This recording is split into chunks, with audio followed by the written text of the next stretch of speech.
Hey, what's up, guys? This is Dr. Enoch Kotei, the primary care physician you can trust, breaking down the topics you care about in a way that you can understand. By now, many of you have probably heard about the news of a second man in Europe being quote-unquote cured of HIV. A lot of you are probably wondering exactly what this means and whether or not that day that we thought would never come may finally be here. Well, in this video, I'm going to give a crash course in HIV, discuss the concept of the cure, and break down both the Berlin and London patients. Not now, but right now. We in it. Yeah, we in it. We in it together. Now, to understand how we got here, you should understand the basic concept of HIV. So let's review that really quick. So in your bloodstream, you have red blood cells and white blood cells. The red blood cells do things like deliver oxygen to different parts of your body, and the white blood cells make up your immune system, which is responsible for fighting off germs and infections. So for the purposes of this topic, let's forget about the red blood cells. Now, there are different types of white blood cells, but the one that the HIV virus infects is called the CD4 T cell. This cell has an important job of sending signals to other immune system cells when an unfamiliar face shows up. I should also mention that there is another important white blood cell called a B cell that makes these things called antibodies that fight off invaders. As a matter of fact, if you got up today and went to go get an HIV test, this is what the test will be looking for, because when HIV shows up, your body will start making these things. Anyway, back to HIV attacking the CD4 T cell. In order to do this, the virus has to latch onto something on the surface of the T cell. Scientists call this something a receptor. Once again, I'll repeat that a virus has to have a receptor to latch onto in order to infect a cell. Remember this. Now, the name of the receptor on the surface of the CD4 T cell that HIV latches onto is called CCR5. About 99% of humans in the world have this receptor, but there are a few rare souls that have a mutation in this receptor. No, this is not X-Men. When you have a mutation in this receptor, HIV cannot attack your CD4 T cells. However, if it shows up in your body, your B cells will make antibodies against it, so you will be HIV positive when you get tested. The big difference between a person with this mutation and a person without the mutation is that when the next step test is done to see how much of the HIV virus is actually in your body, you basically won't see any copies of the actual virus in their blood because it was not able to enter any of the cells and multiply. When an HIV positive person doesn't have any copies of the virus in their body, we call them undetectable. And this is the goal that we aim for when we treat people with HIV medications.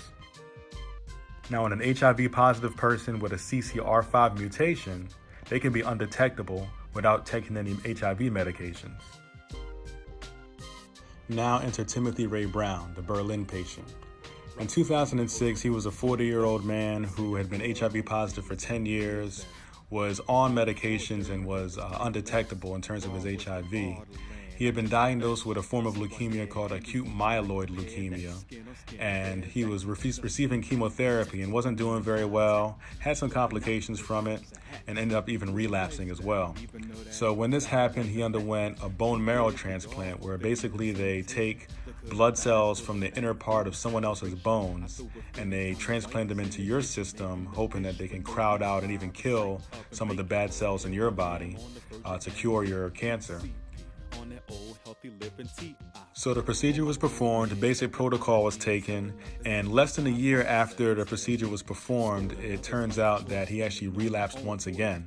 So when this happened, they repeated chemotherapy and they also repeated the bone marrow transplant with the same donor. And this time around, he did achieve remission, or in other words, the cancer was placed under control. Now, the interesting thing is that before he started any of these procedures, his HIV medications were stopped. However, when they checked his viral load, or the amount of HIV in his body, 20 months after the procedures were finished, he still did not have any copies of HIV in his blood. So the basic idea is that when he received a transplant or a group of white blood cells from somebody who was negative for CCR5 or had a mutation in CCR5, those cells overtook his body and the HIV virus was no longer able to attach to any receptors and multiply, even without medications. This was a remarkable breakthrough for the medical community because it was the first time that they could take a person with HIV who needed to be on medications and actually turn into somebody who did not need medications anymore and was still undetectable. That report was released in 2009. Now fast forward 10 years later to a few days ago when a second patient, the London patient, was identified as being the second man cured of HIV because he had cancer, underwent a bone marrow transplant from somebody who was CCR5 negative as well, and now 18 months out is HIV undetectable and also in remission from his cancer. So what does this mean? Could it be that we actually have a cure for HIV? Now, don't get me wrong, if either one of these gentlemen got up today and went to go get a regular old screening HIV test, it will still show that they're HIV positive because they're always going to make the antibodies for life, given that they've been both exposed to the HIV virus. However, if we're defining cured as the ability to remain undetectable without medications, then yes, at least for now.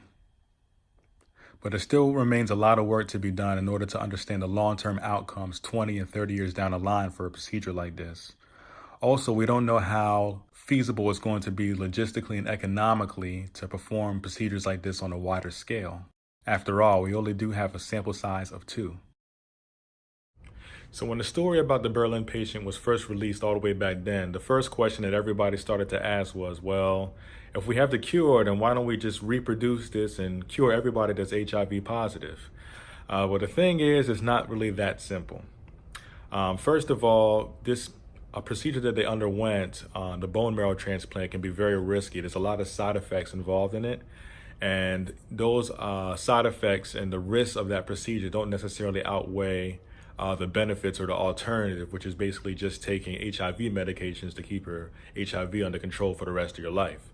And the reason why that is because this day and age, with the medications that we have now, the average lifespan for an HIV positive patient that's controlled and undetectable on these meds is basically the same average lifespan as a person that is not HIV positive at all. So imagine kind of going from that status to being safe and being stable and having a long lifespan or a long life expectancy, and all of a sudden undergoing a procedure where, at the end of it, it potentially could cure you, but at the same time, it could be risky as well. So that's the caveat right there that you have to think about. Now, on the other hand, the alternative side of that argument is when you think about a patient that's going to be able to come off of their medications potentially, and all the money that will save the patient and also the healthcare system in general.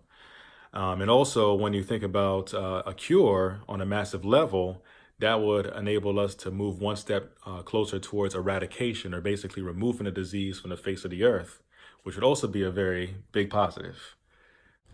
So there are a lot of things to consider in terms of a cure and the implications of it moving forward. But I still think that it's a good thing overall that we're making progress in terms of finding different ways to treat HIV and potentially get rid of it altogether. And these 2 stories are both amazing stories, and I look forward to hearing more about them going forward in the future. I want to hear your guys' thoughts, so please leave comments below. Let me know what you think about this. Do you disagree? Do you agree with anything that I mentioned? Do you have any further questions or anything else that you want explained more in detail? I'll be more than happy to discuss that with you. In the future, I'm going to be posting a video on PrEP, or pre-exposure prophylaxis, a way to prevent HIV infection in the first place. So look out for that in the near future. Thanks for watching, and please subscribe to Trust PCP. Peace out.